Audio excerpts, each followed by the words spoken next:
for that? On the southern leg of the tour. Mm-hmm. Okay. Well, Daniel, let me be among the first, at least, to welcome you to Dallas. It's Thank you. wonderful to have you here. Been looking forward to seeing you on stage because I've never seen you on stage. Oh. I haven't.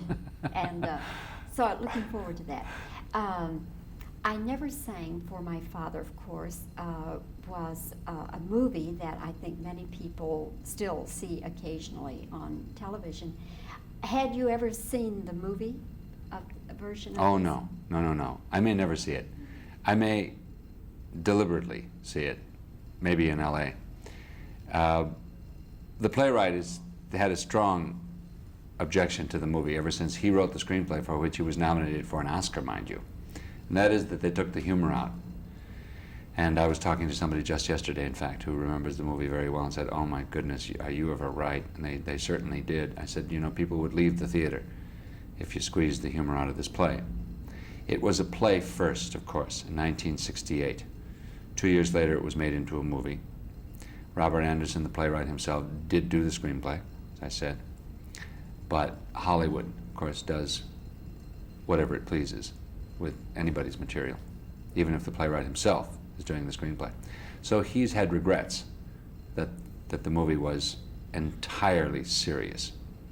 The play would not work if it were completely relentlessly serious and intense. It is serious, very serious, and an intense play. But Mr. Anderson knows that as a playwright, he's an entertainer. So what we have here is, I say, is an enriching theater experience. So whatever the movie is, and it was extremely well done, everybody agrees, it's not our play. Did you decide to do this play? Were you the one who said, "I want to do this Oh, play"? no. That isn't true of anything I've done that the world now knows. The series, or Adam, or A Case of Libel, or Merle, or this play. No. They just come to me. They're there, and someone calls up and says, "How would you like to..." Careers never change. That's the way it was when I was obscure. Now that I'm known by a few people, the same thing happens. They call up and say, "Would you like to play the part of..." And I say, "Sure." You did know the property, though? I only knew its reputation. When they asked me and suggested that this would be done at the Berkshire Festival, for sure, the Kennedy Center, most likely, and then Broadway, which is the way it was put to me. Berkshire Festival, Washington, D.C. at the Kennedy Center, and Broadway. Nobody said anything about a tour. Nobody said anything about Dallas. I'm very pleased to be here, by the way. I've never been here, and people told me I really ought to come. So far, the glimpses I get tell me that I'm in one of the right places. I was also pleased to go to Atlanta. I've been pleased to go to all these cities, to tell you the truth, but especially pleased to go to the ones I'd never visited before. But that was the way it was first presented to me, and that was back in February. Now, one catch was that they wanted to know if I would do this play in August. Now, in 7 years, well, never in my career, in fact, have I ever committed to anything this far ahead. In 7 years, I've done those 5, well now 6 movies, but I always knew within a couple of months when I was going to be doing them. And before that, nobody was offering me anything this far ahead. So I hesitated only a bit, but the minute I read the play, which was almost immediately after the phone call, that is to say within a couple of days, I said, well, I'd be happy to do it. Let's talk. I think. You know, how does one know? Exactly. When do you go to Broadway then? Mid-February. But that's way, way ahead. We have Dallas to do. Performance starting Tuesday night. And for? 8 performances. Tuesday, Wednesday, Thursday, Friday, Saturday night, Saturday matinee, Sunday matinee. And that's all. So if you don't see it in Dallas, see, the next city is Ames, Iowa, in fact. Then St. Louis, then Providence, Rhode Island, then Denver, Los Angeles for 2 months, Chicago for 2 weeks, we fully expect, and Broadway. Very good, very good. Daniel, you of course are so instantly recognizable from television, the things you have done, and I guess primarily Hill Street Blues would be the thing that people would mention Well, Adam, a case of Yes. libel, Murrow. Yes. Adam, a case of libel, Murrow. Yes. But what I was leading up to is that there are so many good stage actors, and they really, many of them have almost anonymity as far as the public is concerned. Mm-hmm.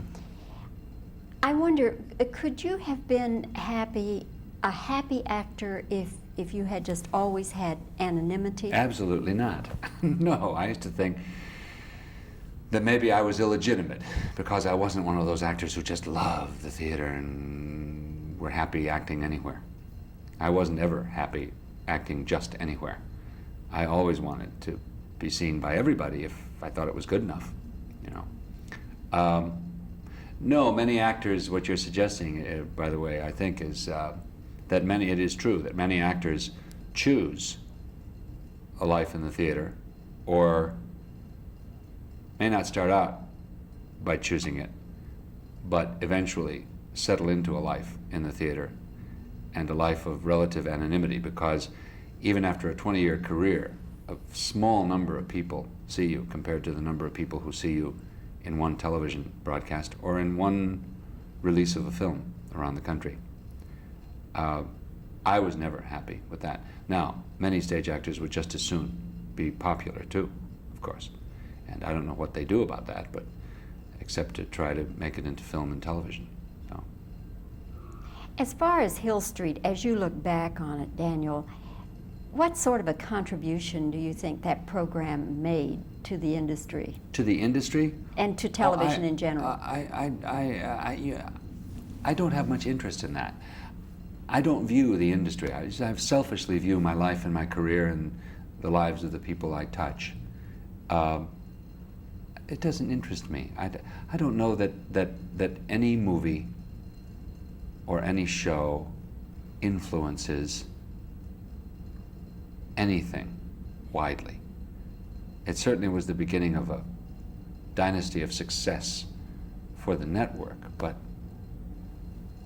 all I know is that the series itself is an extraordinary piece of regular programming in television history. Thank goodness. What it's done beyond that, I really couldn't tell you. I don't have a vision of that. I wouldn't know how to judge it or what to base an opinion on. I think it would be presumptuous of me, because I couldn't prove it to you, to say that it influenced anybody, except to do work of quality and to be moved and touched and grateful for it. This I know, all of this I know, but I don't want to talk about what I don't know. Could there be another series sometime? Would you, if it were a good one, would you go back into that? It would be a tough act to follow, wouldn't it? Now, if I couldn't top it, why would I do it? There's only one good answer to that question. For a lot of money. Well, I just turned down a whole bunch. So obviously I'm not doing the rest of this work for the money alone. But that would be the major reason for doing it, unless I could be damn sure of topping it, which isn't likely to happen. So I don't know. Would I do another series? Do I know? At the moment, oh, please God, no. How about a feature movie? Ah, now you're talking. Of course. Sure, it's what all actors want. Absolutely. I should be doing some of the finest major feature films, says he with no modesty whatsoever. But so what? Doesn't matter what I say about it, does it? It only matters what they say if they want to hire me. I have a feature film coming out in the spring called Midnight Crossing. Midnight Crossing, starring Faye Dunaway and me, and Kim Cattrall and John Laughlin and Ned Beatty. Midnight Crossing in the spring. I want everyone to see it. We did it in the spring, right before we started rehearsals for I Never Sang for My Father. What is your role? I want everyone to see this one. He's a confused, misunderstood guy. See it. It's a thriller. Psychological thriller? It's a thriller, if we did it right. Very good. Who directed it? A young man named Roger Holtzberg, who has just been signed by the William Morris Agency, I found out. And His first film, his first screenplay, and his first job as a director of a major feature film. and who's releasing it? Vestron Oh, is yes. releasing it, yes, Mm-hmm. in the spring sometime. Midnight Crossing. All right. We'll give that a plug. Anyway, it's been nice talking with you again, Daniel. Enjoyed it. It's a And pleasure. I do Thank look you. forward to seeing you on stage. Good. Okay, Thank thank you. you. We'll try to make it worth your while. Lots of films. I just came back from Los Angeles this weekend. I was working Cry Freedom. It's Attenborough's new film. Oh, And it's another Gandhi. He's got another Gandhi. yes. Powerful film, yeah. Well, you're not talking to one of the fans of Gandhi. I think Gandhi was a hoax. Do That was a you? boring, that Do was you? boring, unimaginative, fragmented screenplay. I think it was one of the great hoaxes among all these awards. I said,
Is the play different from the movie?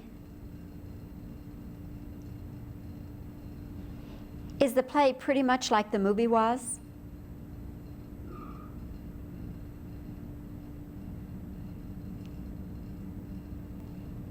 When you look back on Hill Street Blues, what kind of a contribution do you think it made?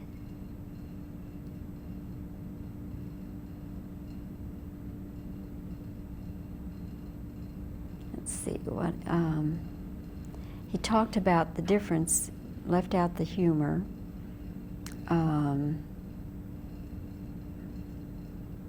Okay, I want to use some of that. Would you be interested in doing another TV series?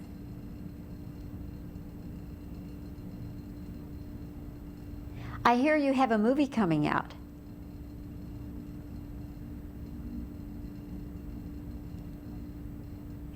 What kind of a role do you play?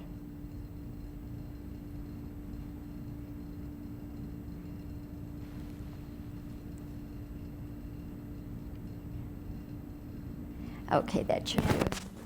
I'm asking if you prefer to remain anonymous. Oh, yes, thanks. That was the one I was trying, I knew there was some long thing he talked about. Okay. Daniel, are you the kind of actor who could have been happy just being let me start over. Dan, are you the kind of actor who could have been happy even if you hadn't become famous?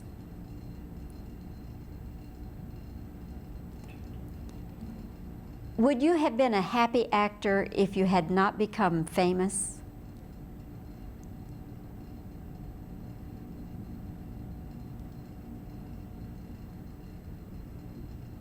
Okay, that should do it.